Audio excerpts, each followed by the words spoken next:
Robert Cruz. Aye. Jared Roberts. Aye. Thank you. And the minutes are unanimously approved. Okay, we will move down to item 4.3, which is public comments. There are no pre-recorded public comments this evening, so we will do the ones that are here in person. And Pam, if you would go ahead and read the statement, please. Because the board wants to hear the viewpoint of the public, we have scheduled time during the regular board meetings for comments from the public. The board has set aside an unlimited time for public participation prior to the business portion of each meeting on the first and third Wednesday of the month. The time for each speaker is limited to 3 minutes, and each individual will only be recognized once. The board does not respond to comments or questions. Thanks. Thank you. And I will call you up two at a time. We've only got four this evening, so I will call you up in groups of two. And I believe the timer is working. You'll see a green light. You'll see a yellow light when you have 30 seconds left, I believe. And you should hear a beep when it's done, and the red light will start flashing. And I will give you one of these if we go past the 3 minutes. Okay, so first up is Cheryl Peck, I'm sorry if I mispronounce it, and Lisa Windhorn.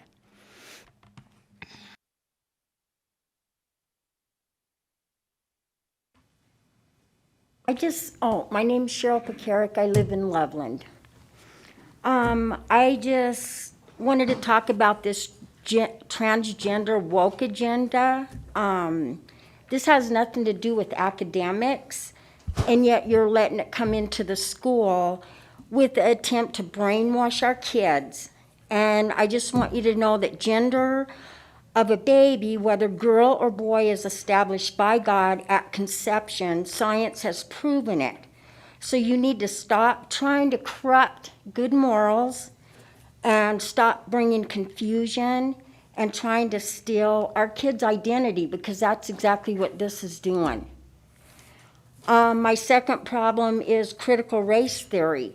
It's rooted in communism and Marxism. It's aimed to assault our kids, to break our families, and to further divide our country.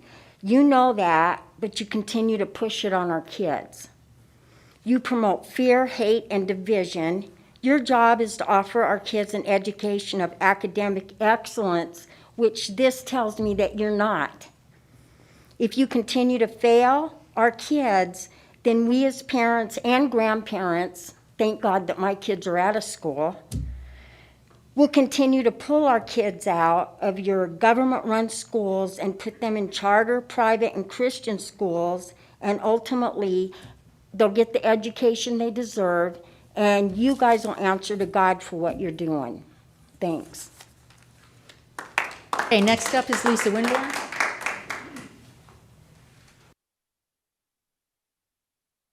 Hello, I'm Lisa Windhorn and I live in Loveland. One of the reasons I wanted to run for school board is because I noticed that there's very little diversity of thought or perspective among this current school board, and I wanted to be able to present different views and perspectives. I also noted that when a vote is taken, it's usually a unanimous 7-0 vote with rarely a dissenting opinion. It seems odd to me that with 7 board members, there's usually a unanimous vote. For a district that's pursuing diversity, it doesn't seem like the board represents a very diverse set of thoughts, ideas, or perspectives. How does a 7-0 vote represent a community with a spectrum of thoughts and opinions? I also noticed that it's usually the same 1 or 2 board members that ask questions after a presentation during the board meetings. And when they do ask questions, they're not challenging questions, more questions for clarity and understanding. I don't know if maybe the challenging questions are asked during the study sessions, but I'd like to see the board members asking deeper questions and probing into the content presented. For example, the controversial mask mandate implementation. During the board meeting where the mask mandate was presented, no one asked Tom Gonzalez or the other health experts what the negative long-term effects and health complications of wearing masks would be. Or no one asked for a study showing exactly how much masks help to reduce the spread of infection. No one asked what the expected reduction in cases would be. I'd like to encourage the current and future board members to think more critically and ask deeper questions during board meetings and reflect both sides of any discussion or debate. We need representation for all community members and diversity of thoughts, opinions, and ideas. If you have trouble thinking of questions, you could ask for input from the community. Many parents have been trying to get your attention, but it doesn't seem like their thoughts and ideas are being heard and represented. Remember that you are elected officials and are supposed to represent the community in all of its diversity and differences of thoughts and beliefs. I encourage you to think about the total representation of parents from the community and try to ask questions that they would like to ask in board meetings and truly represent a broader base of parents and community members. Thank you. Thank you. Next up is Heather Van Bentham and then Andy Chrisman.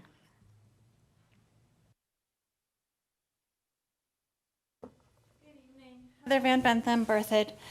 Well, wasn't yesterday interesting? None of this nonsense is going to be acceptable anymore, according to parental rights champion Asra Nomani. Parents have spoken across this nation. One of the news anchors this morning said that progressives in Washington, D.C. are trying to implement a mandate that they haven't been given. So true. We are sick and tired of word games. Deep equity used in this school district to the tune of what, $500,000 or so? It is CRT. Don't tell us it's not, or that CRT isn't real, or that it isn't in Thompson School District.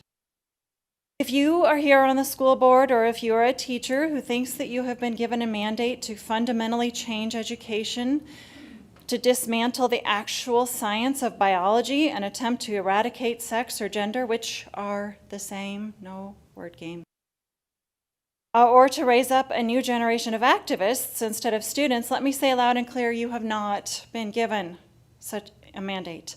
It's time to grow up. It's time to stop the games. No more nonsense, no more activism, no more communist fist t-shirts, no more confusing our kids about their genders, no more way too early and way too inappropriate sexual content in our schools. Insisting on regular education of regular traditional academic study is not terrorism, it's not extremism or white supremacy or radical right-wing hysteria. It's just common sense, rational thinking, and actually preparing our students for success. School board has had a little bit of a personnel change. We're eager to see what you do. Our expectations very high, tolerance for nonsense very low. We're here, we're watching, and we're eager to see what you do. And thank you.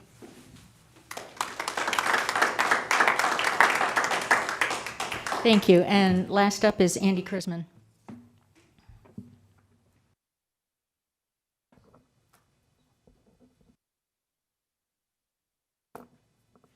Dr. Schaefer, President Visitor Ward, members of the Board of Education. My name is Andy Chrisman, 2986 Vicourt in Loveland. I'm a parent, music teacher, and president of the Thompson Education Association. At TEA, we believe that our district's mission and vision is best achieved through partnership and collaboration between the association, district, and other stakeholders. This is an aspirational goal. There's always more work to be done. But think about what we have achieved in partnership over the last 8 years with Lori Visda Ward serving on the Board of Education. Students learn best in well-resourced schools that are attractive places to be and learn with access to a well-rounded curriculum. In 2013, more than half of our schools needed a new roof. Elementary teachers were developing their own curriculum because there wasn't one. The most recent 5th grade history textbook was published when George H.W. Bush was president, and our flagship football field had potholes that small piccolo players would disappear into during the halftime show. Working together, we passed a bond and mill that provided much-needed maintenance and upgraded new furniture and new curriculum on a 5-year cycle. In negotiations with the association, this board under Lori's leadership has recognized the increased social, emotional, and mental health needs of our kids and has funded 12 SEL positions to help our students regulate their emotions so that they can access learning.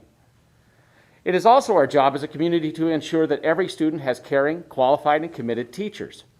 In 2013, when Lori was elected, our starting pay was unchanged since 2009. Starting pay has increased 24.6% since 2013. We have more work to do. Educators are still underpaid relative to others with their education and relative to the cost of living in this community. But that is still an amazing accomplishment. Finally, educators need resources, mentoring, and professional support to succeed. The board and the association under Lori's leadership have negotiated a tuition reimbursement program for teachers continuing education, greatly expanded professional development opportunities, and an ambassador program that pays a teacher leader in each building to help orient new educators to the district. Through it all, Lori has provided thoughtful leadership. She has asked tough questions and made tough decisions to close schools, to reopen schools, to adapt to changing health mandates, and more, often in the face of dissent from groups of stakeholders, including the association on more than one occasion. A mentor of mine once said, "Show me a leader that everyone likes, and I'll show you someone who's never made a decision in their lives." We have disagreed. But even when we disagree, I know that Lori has listened to what I have said and believes her decision to be in the best interest of students. I could not have asked for a more intelligent, thoughtful, and kind person with which to advance the cause of public education. Lori, thanks for everything, and you will be missed. Thanks, Andy. All right, that brings us to the end of public comment.